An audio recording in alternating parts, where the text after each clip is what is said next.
You've seen this before. The villain wins, and the good person pays the price. The liar bends the rules and gets promoted. The bully destroys morale and gets rewarded. Meanwhile, the honest, quiet people, overworked, underpaid, invisible. You grew up believing the world rewards virtue. Then adulthood hit, and everything broke. Because here's the brutal truth. In massive systems, the worst people often rise fastest. Not because they're right, not because they're wise, but because they're not afraid to be shameless. The ancient Greeks had a word for this: hubris. Break every limit, walk away clean. And sometimes, yeah, it works, until it doesn't. You were raised to believe the world rewards kindness, fairness, and honesty. And in childhood, that feels true, because your world is small: family, classrooms, familiar faces. In small environments, doing good pays off immediately. Help someone, they help you back. But adulthood throws you into massive systems: corporations, governments, the entire online world. Suddenly, consequences get distant, invisible, delayed, blurred behind layers of complexity. You don't see who gets hurt, you don't feel the impact, and nobody feels yours. The ancient Greeks knew this problem well, as their small cities expanded into sprawling power structures. They realized something terrifying: our moral instincts simply weren't built for large-scale systems. In massive systems, the rules change, and virtue stops being the winning move. What rises instead is something older, darker, and far more effective: hubris. The belief that you can break limits, and nothing bad will happen to you. Look at Xerxes, whipping the sea for ruining his bridge, furious at nature itself for not obeying him. Look at the suitors in Odysseus's home, consuming another man's life as if consequences didn't exist. And today, it's the executive who cuts ethical corners because everyone else does it. It's the influencer who manufactures drama because attention pays better than integrity. Hubris isn't an accident. It's a strategy. And in the short term, it works frighteningly well. Behavioral science even proves it.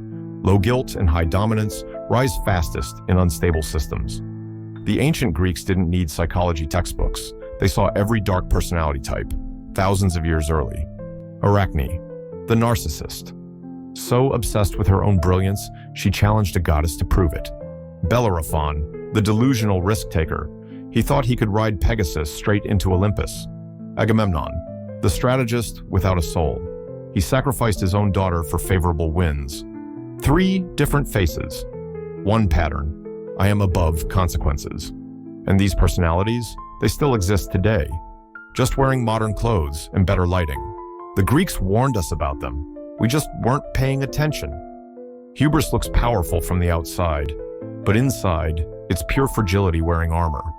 The narcissist isn't confident. They're terrified of insignificance, so they build a persona big enough to hide inside. The reckless risk-taker isn't bold. They're addicted to escaping their own self-doubt. And the cold strategist? They're not strong. They're emotionally blind, unable to feel guilt, connection, or real meaning. The ancient Greeks didn't just warn us about these people, they pitied them. Because a person without guilt isn't free. They're broken, trapped in a life where consequences can never teach them anything. Here's the twist the Greeks understood: hubris wins fast, but wisdom wins long. The narcissist burns bridges. The risk-taker burns luck. The cold strategist burns people. But the wise person? They build stability that hubris can't touch. Because the real power isn't dominance. It's self-awareness, the one thing hubris can never have. Once you can see these personalities clearly, you stop envying them. You realize there's nothing enviable about a life built on insecurity, fear, and blind ambition. Hubris wins early because it cheats the system, but cheating always comes with a timer. The Greeks saw this in every tragedy. The moment a person believes they're untouchable is the moment they stop learning. And once you stop learning, your blind spots grow faster than your power. Arachne couldn't see Athena. Bellerophon couldn't see gravity. Agamemnon couldn't see the people he was destroying. Modern versions can't see their co-workers' resentment, their partner's distance, or their own collapsing mental health. Because when you believe you're above consequences, you stop noticing the consequences stacking beneath you. While hubris collapses under its own weight, something else quietly rises: competence. The Greeks knew this. They saw that the strongest people in any society weren't the loudest, but the most prepared, the ones who listened, the ones who learned, the ones who didn't need to dominate to matter. Modern research agrees. Long-term success always tilts toward consistency, skill, and emotional stability, not charisma, ego, or shock value. Because when chaos comes, and it always comes, the flashy crumble, the steady endure. And this is the real twist.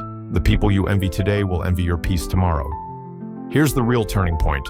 You don't beat the loud, the selfish, or the ruthless by becoming like them. You beat them by stepping out of their game entirely, because their game only works on people who stay stuck in it. The second you stop chasing them, you stop losing to them. Because hubris feeds on competition, your peace starves it. The world doesn't need you to be louder, it needs you to be clearer. And clarity comes from one thing, knowing exactly who you are, and refusing to trade that for approval. If this moment has reminded you of who you are, and who you no longer want to be shaped by, then here's something worth remembering. You're not alone in this. Every week, we return to ancient wisdom, not to escape the modern world, but to understand it, to stay centered inside it, and to walk through it with clarity instead of noise. If that's the path you're choosing too, subscribe to Timeless Mind by Nikolaos. Join the journey toward a calmer, sharper, stronger you. Here's the twist almost nobody sees coming. People think the ruthless rise because ruthlessness looks loud. It looks decisive. It looks powerful at first. But what no one tells you is this: the same traits that help the worst people climb are the exact same traits that eventually make them fall. And the qualities that make good people feel invisible, integrity, patience, long-term thinking, those are the qualities that build unshakable power over time. The ruthless win the sprint, but the grounded win the marathon. They gain attention, but you gain respect, and respect compounds. That's why the ancient Greeks warned about hubris. It burns bright, and then it burns out. But character builds quietly, until suddenly it becomes undeniable. So, if your decency has ever felt like a disadvantage, it's not. It's just building slower, deeper, and stronger than the noise around you. And when you finally see that, you stop envying the worst people. You start feeling sorry for them. Here's the part nobody ever admits. The wins of the worst people are loud because they're fragile. They need the noise. They need the performance. They need the attention just to keep from collapsing. Your wins are quiet because they're real. Real strength doesn't shout. Real success doesn't need an audience, and real peace never has to prove itself. So, if your life feels quiet right now, good. Quiet isn't failure. Quiet is foundation. And the people who build on noise have nothing to stand on when the world finally goes silent.